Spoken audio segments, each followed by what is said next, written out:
Hello viewers, welcome to 360 investing. आज का video होने वाला है फंडामेंटल एनालिसिस के ऊपर। आप कुछ लोग सुनते ही बोलेंगे, अरे अजीम फंडामेंटल एनालिसिस बहुत बोरिंग है यार। मतलब पहले बैलेंस शीट देखो, पढ़ो, समझो, उसको नोट्स पढ़ो, पीएनएल को देखो, उसके बाद में कैश फ्लो देखो, मॉड्यूलिंग करो, मैट्रिक्स, फ्यूचर एस्टिमेशन वगैरह। ना हमारे पास इतना टाइम है, ना हमें आता है। सिंपल सा उपाय बताओ तो इसको मैं मेरे तरीके से करता हूँ। हम इसको किस फ्रेमवर्क के थ्रू करते हैं, किस मतलब वो नहीं जो आप सोच रहे हो, किस मतलब कीप इट सिंपल, राइट। तो एक सिंपल फ्रेमवर्क के साथ मैं आपके साथ में 5 पॉइंटर्स शेयर करने वाला हूं, जिसके through you will be in a position to analyse any company. अगर कल को कोई आपके पास आता है और बोलता है भाई जरा बता दो ये कंपनी में इन्वेस्ट करने जैसा है या नहीं, तो आप उसको बता सकते हो कि ये कंपनी इन्वेस्टमेंट पर्सपेक्टिव से ठीक है या नहीं, right. So let's get started.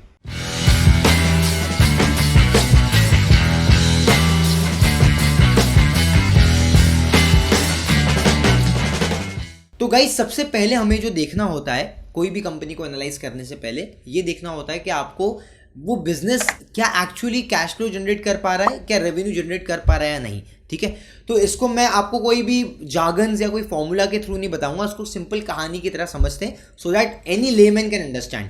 मान लो 360 इन्वेस्टिंग के अलावा मान लो मैंने एक बिजनेस शुरू किया 360 cakes and bakes, cake shop, right. तो अब ये केक शॉप में मुझे शुरू करने के लिए कैपिटल की ज़रूरत है, राइट। तो मैंने मान लो शुरुआत में कैपिटल लगाया ₹1,00,000, ठीक है। ₹1,00,000 जो मैंने मेरे पास से लगाया, उस पर मैंने 1 साल के बाद में बनाया पैसा, ₹20,000 का प्रॉफिट हुआ। तो मुझे कितना परसेंटेज मिला? 20%। That 20% is my ROE, return on equity. जो मैंने जो पैसे लगाए, मतलब शेयर होल्डर्स के जो पैसे हैं, जो इक्विटी है, उसके ऊपर कंपनी कितना पैसा बना पा रही है। बिकॉज जो कंपनी ROE बना पाएगी तो अपने शेयर होल्डर्स को पैसे दे पाएगी, शेयर होल्डर पैसे कमाएंगे, राइट, ठीक है। तो ये हो गया ROE। अब मान लो मुझे ₹2,00,000 की जरूरत थी, ठीक है। यही केक शॉप शुरू करने के लिए मुझे ₹2,00,000 की जरूरत थी। सेकेंड सिनेरियो में 1,00,000 मेरे पास थे, 1,00,000 मैंने बाहर से उठाए कर्जे में मान लो, तो मैंने लगा दिए ₹2,00,000। मैंने प्रॉफिट बनाया ₹20,000 का, तो कितना हो गया वो? 10% हो गया। तो that 10% is my ROCE, return on capital employed, right, क्योंकि मैंने पैसे बाहर से उठाए थे ना। तो टोटल लेवल पे जो मैंने पैसे बाहर से भी उठाए और मैंने जो पैसे लगाए, राइट, उस पर अगर मैं सेम पैसा कमा रहा हूँ, तो रिटर्न ऑन कैपिटल एम्प्लॉयड ₹2,00,000 पे जो मुझे ₹20,000 मिल रहा है, दैट इज माई ROCE, ठीक है। क्लियर हो गया।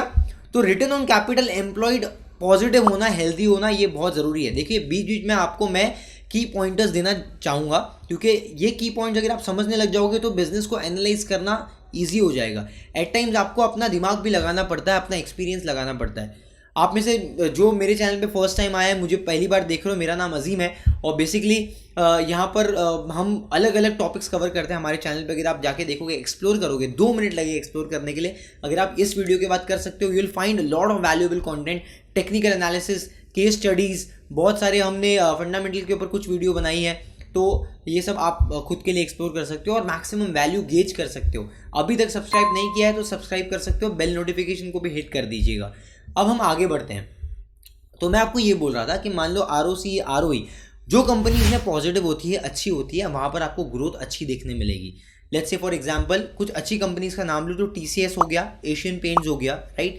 उसके अलावा आप ITC देख सकते हो, उसके अलावा आप ब्रिटानिया देख सकते हो। ये कुछ ऐसी कंपनी, नेस्ले हो गया, बहुत सारी अच्छी कंपनीज है जहाँ पर ROCE, ROE हेल्दी मेंटेन किया होता है। और अगर आप देखोगे उन कंपनीज का कंसिस्टेंट ग्रोथ भी देखने मिलता है आपको। तो ये एक दोनों भी चीज़ बहुत इंपॉर्टेंट है, वो आप नोट कर सकते हो खुद के लिए। हम इस चीज़ को आगे बढ़ाते हैं। अब कंपनी ऐसी भी होती है जो डेट लेती है खुद के वर्किंग कैपिटल को मैनेज करने के लिए, एक्सपांशन के लिए, फॉर वेरियस रीजन। तो अब आइडियल केस सिनेरियो में कोई भी इंसान, आपने भी सुना होगा, कोई आके आपको बोला होगा, अरे ये फलानी कंपनी में इन्वेस्ट कर दे, डेट फ्री कंपनी है, कैश रिच कंपनी है, यहाँ पर इन्वेस्ट कर देगा तो टेंशन फ्री हो जाएगा और सालों साल आपको रिटर्न्स भी अच्छे मिलेंगे। आई एम श्योर बहुत सारे लोगों से आपने सुना होगा। ये स्टेटमेंट क्यों बोला जाता है? बिकॉज इसका सिंपल सा रीज़न है। अगर कंपनी का डेट टू इक्विटी रेशियो कम है, राइट, या मैनेजेबल है, रीजनेबल है, तो मतलब कंपनी बहुत ज़्यादा कर्जे में नहीं है, बहुत ज़्यादा बाहर से मार्केट से पैसा नहीं उठा रही है, डेट कंट्रोल में है, मतलब कर्जा कंट्रोल में है। अब कभी भी आप बाहर से मार्केट से पैसा उठाते हो, कोई कंपनी बाहर से अगर पैसे उठाती है तो उसको फ्री में तो नहीं मिलेगा। कंपनी हैज़ टू पे एडिशनल कॉस्ट, मतलब इंटरेस्ट कॉस्ट, उसको बोलते हैं बोरिंग कॉस्ट। तो जब किसी कंपनी को बोरिंग कॉस्ट पे करना है तो that is a liability for a company. तो तो हो सकता है कभी कभी ज़्यादा कर्जा उठाने की वजह से लॉस हो भी जाएगा, या कभी कभी कंपनी डूब भी सकती है। तो हमेशा ही हम बोलते हैं कि डेट फ्री इन्वेस्टमेंट अगर रहेगी, it's a very good ideal case scenario for any investor. कुछ कंपनी का एग्जाम्पल ले लेते हैं जो बहुत ही डेट फ्री कंपनी है, जैसे LIC, कैश रिच कंपनी है, डेट नहीं है कंपनी पे। उसके अलावा अगर आप कुछ IT अच्छी कंपनीज की बात करोगे तो TCS हो गया, इन्फोसिस हो गया, ये भी अच्छी कंपनीज हैं। उसके अलावा आप FMCG कंपनीज में अगर आप जाओगे तो वहाँ पर आपको ITC हो गया, अगर आप ब्रिटानिया भी देख सकते हो, राइट, HUL देख सकते हो, नेस्ले देख सकते हो, ये सब कंपनीज में भी डेट बहुत कम है। उसके अलावा कोल इंडिया वगैरह गवर्नमेंट कंपनीज भी है, वहाँ पर भी डेट काफ़ी नेग्लिजिबल डेट है। तो कुछ अच्छी कंपनीज जो कंसिस्टेंट ग्रोथ दिखा रही है और जिसका डेट टू इक्विटी रेशियो 1 से कम है या 1.5 से कम है, तो आइडियली केस में वो अच्छी कंपनीज मानी जाती है। अच्छा, ये डेट टू इक्विटी रेशियो का भी कुछ फिक्स्ड फॉर्मूला नहीं होता है ऐसा। ये केस टू केस डिपेंड करता है कि आप कौन से सेक्टर में बिलोंग करते हो। अगर आपका कैपिटल इंटेंसिव सेक्टर है तो ऑब्वियसली वहाँ पर आपको कैपिटल रिक्वायरमेंट ज़्यादा हो गया, तो वो केस में थोड़ा बहुत डेट टू इक्विटी आपका बढ़ भी सकता है। बट अगर आपको एकदम रिस्क फ्री कंपनी में जाना है तो आप हमेशा ये देखिए कि डेट टू इक्विटी जो आपका रेशियो है वो क्या बहुत ज़्यादा है या कम है। 1.5 से नीचे रहेगा तो आइडियली उसको अच्छा ही माना जाता है। और डेट फ्री कंपनी के केस में आप देखोगे 0.2, 0.1 ऐसा भी आपको मिलेगा।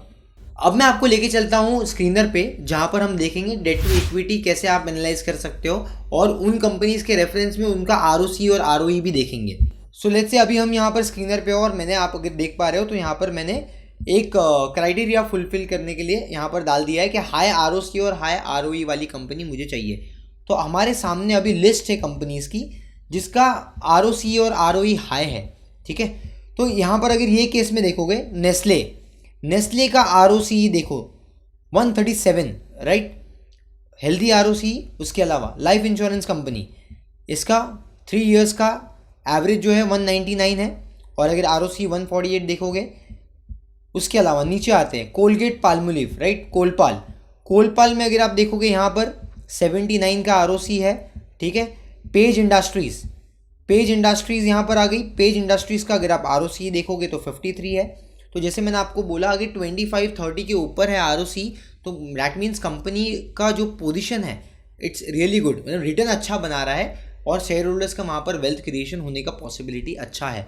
अच्छा, एक और रिलेशन जो मैं आपको इसी स्क्रीनर के थ्रू बताना चाहता हूँ, ये देखिए वही कंपनीज है जिसके बारे में मैंने नाम लिया था कि जो डेट टू इक्विटी इनका लो है, मतलब डेट फ्री कंपनी है, मतलब जो ROC और ROE जिसका ज़्यादा है, बहुत ज़्यादा पॉसिबिलिटी कि उनका डेट भी कम होगा कंपनी में, क्योंकि उनको खुद के ही वर्किंग कैपिटल से इतना उनका कैश फ्लो जनरेट हो रहा है खुद के बिजनेस ऑपरेशन से कि उनको बाहर से पैसा उठाने की ज़रूरत नहीं पड़ रही अपने ऑपरेशंस को मैनेज करने के लिए, वर्किंग कैपिटल को मैनेज करने के लिए। अभी समझ पा रहे हो, यही लिंक है, इसके लिए मैंने दोनों रेशियोज़ को, तीनों रेशियो को एक साथ लिया। I hope you getting the clarity कि ROC और ROE जो कंपनीज का हेल्दी है, आप देखोगे उन कंपनीज के बैलेंस शीट पे डेट कम है। तो ये तो तीनों भी एक बहुत अच्छा सिनेरियो बन गया हमारे इन्वेस्टमेंट के लिए, राइट। आगे और भी एग्जांपल्स आप देखो, यहाँ पर नीचे देखो कैम्स हो गया। कैम्स का जो ROC है दैट इज़ 48%। तो कैम्स के अंदर अगर आप जाके देखोगे, लेट्स टेक एग्जांपल कैम्स, इसको मैंने क्लिक कर दिया, ठीक है। तो अब कैम्स यहाँ पर ओपन हो गया। तो अब कैम्स यहाँ हमारे सामने ओपन हो गया। आप देखोगे इसका ROC 48 है, इसका ROE 39% है, और इसका डेट टू इक्विटी देखो 0.1। क्लियर। अब यही चीज़ आप जाके TCS में भी देख सकते हो, इन्फोसिस में देख सकते हो, नेस्ले में देख सकते हो, सब जगह पे आपको सेम चीज़ मिलेगा। जहाँ पर ROC और ROE पॉजिटिव है वहाँ पर डेट टू इक्विटी हमेशा ही कम रहेगा, ठीक है।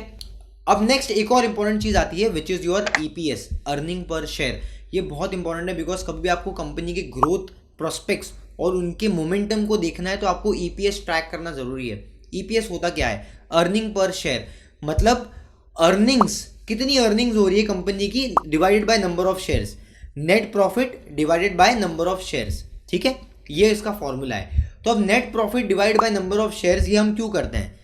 कंपनी का अर्निंग पर शेयर अगर राइजिंग है, मतलब कंपनी का आने वाले टाइम में ग्रोथ पॉसिबल है, अर्निंग्स का विजिबिलिटी दिख रहा है। और याद रखिए हमेशा स्टॉक मार्केट में ग्रोथ और किसी भी कंपनी में इन्वेस्टमेंट ग्रोथ पर्सपेक्टिव के लिए ही होता है। अगर हमें किसी कंपनी में ग्रोथ दिख रहा है तो हम उसमें और पैसे लगाएंगे और बिजनेस को बिल्ड करना चाहेंगे। अगर हमारे देश में ग्रोथ दिख रही है तो बाहर के लोग हमारे देश में निवेश करेंगे, FIIs आएंगे, राइट। अगर ग्रोथ पॉसिबल नहीं है किसी कंपनी में तो आप देखोगे वहाँ पर स्टॉक मार्केट में उसको रिवॉर्ड्स नहीं मिलते हैं, वहाँ पर लोग अपना माल बेच के चले जाते हैं, स्टॉक प्राइस भी गिर जाता है, राइट। ये हम सबने देखा है। तो ये अर्निंग्स का ट्रेजेक्टरी जो आपको देखना पड़ता है, जो आपको एस्टिमेट करना पड़ता है, ये आपको EPS से समझ में आएगा। अगर राइजिंग EPS है और स्टेबल EPS है तो आप हमेशा ही उसको पॉजिटिवली लोगे एंड मार्केट भी उसको रिवॉर्ड करेगा। इसके अलावा एक और चीज आती है which is your price to earnings. अब हमने EPS तो देखा, earning per share, net profit upon number of shares, जो आउटस्टैंडिंग शेयर्स है। आउटस्टैंडिंग मतलब जो बाहर मार्केट में अवेलेबल है, जो प्रमोटर के पास है फिक्स्ड शेयर्स, वो नहीं बोल रहा हूँ, जो बाहर मार्केट में अवेलेबल है, राइट। तो अब हम नेक्स्ट इसमें आते हैं, जैसे मैंने आपको बोला प्राइस टू अर्निंग्स। तो अर्निंग्स तो हमने EPS में से मिल गई हमें। हम देखते हैं मार्केट प्राइस। सो मान लो अभी HDFC चल रहा है 1600 रुपये, तो 1600 रुपये HDFC का प्राइस, HDFC बैंक का, डिवाइड बाय जो उसका अर्निंग पर शेयर है, that is going to give you price to earnings. अब ये क्यों इंपॉर्टेंट है? प्राइस टू अर्निंग्स एक रिलेटेबल टर्म्स में कंपनी का वैल्यूएशन बताता है। क्या वो कंपनी बहुत ही ओवर वैल्यूड है, मतलब वो प्रीमियम पे चल रही है, या वो फेयरली वैल्यूड है, या वो डिस्काउंट पे चल रही है? कैसे मालूम पड़ेगा? प्राइस टू अर्निंग्स का कोई फिक्स नंबर नहीं होता है। बहुत सारे लोगों को ये गलत फहमी है, जो लोग सोचते हैं कि अगर सस्ता मिलेगा ना पी तो खरीद लेने का, और महंगा मिलेगा ना तो बेच देने का। अब ये सस्ता और महंगा खरीद लेना, बेच देना, ये आपने किसी बुक में पढ़ा होगा या किसी वीडियो में सुना होगा, राइट। लेकिन आपको क्या ये पता है कि वो एब्सोल्यूट टर्म्स में बात कर रहे हैं, एग्रीगेट टर्म्स में बात कर रहे हैं, या रिलेटेबल टर्म्स में बात कर रहे हैं? लोग उसको एब्सोल्यूट नंबर की तरह ले लेते हैं कि अगर किसी बुक में लिखा हुआ है या किधर कोई पोस्ट में पढ़ा कि 20 के नीचे का PE मल्टीपल वाला शेयर्स ले लेने का, तो फिर तो आप उसको यही फॉर्मूला को हर जगह अप्लाई करने देखोगे, फिट करने देखोगे। तो हर जगह हर चीज़ नहीं चलती है दोस्त। मुझे अगर चावल बनाना है तो उसमें नमक डालना पड़ेगा, और गुलाब जामुन बनाना है तो उसमें शक्कर पड़ेगा। मैं चावल में शक्कर नहीं डाल सकता हूं ना, राइट। तो उसी तरीके से आपको फिक्स करना है कि किधर कौन से टर्म्स में, तो वो रिलेटेबल और कंपैरेबल टर्म्स में होता है। बोलने का मतलब आपको एग्जाम्पल से समझाता हूं। FMCG कंपनीज जो होती हैं उनका PE मल्टीपल अगर आप देखोगे तो मोस्टली 50 के ऊपर होता है, ठीक है। ऑन दी अदर हैंड जो आपकी कंस्ट्रक्शन कंपनी हो गई, इंफ्रा कंपनी हो गई, राइट, मेटल कंपनीज हो गई, ये सब का आपका PE देखोगे तो हमेशा 25 के नीचे ही रहेगा मोस्ट ऑफ द टाइम, ठीक है। तो क्या आप ये बोल सकते हो कि नहीं, जब FMCG में ब्रिटानिया, नेस्ले, HUL, ये कंपनीज जब ये 15 और 20 के PE पे आएंगी तब मैं निवेश करूंगा, जब एशियन पेंट्स 20 के PE पे आएगा तो मैं निवेश करूंगा? ऐसे तो कभी जिंदगी में आप निवेश ही नहीं कर पाओगे एशियन पेंट्स में, ठीक है। क्योंकि वो स्टॉक इतना डिमांड करता है, प्रीमियम भाव, बाजार उसको नीचे आने ही नहीं देता है, क्योंकि उसकी स्टेबिलिटी, अर्निंग्स की स्टेबिलिटी उतनी ज़्यादा स्ट्रांग है, उसका ग्रोथ उतना ज़्यादा स्ट्रांग है, तो बाजार उसको कभी नीचे मल्टीपल पे आने ही नहीं देगा, क्योंकि उसका बिजनेस मैट्रिक्स वैसा है, उसका बिजनेस वैसा है। तो आपको बिजनेस को समझना बहुत ज़रूरी है, रादर देन कोई फिक्स्ड एक अपने आप को नंबर दे देना कि मैं इतने PE पे आएगा तो बाय करूंगा। बहुत सारे लोग को मैंने सुना है, इसलिए मैंने बोला हूँ।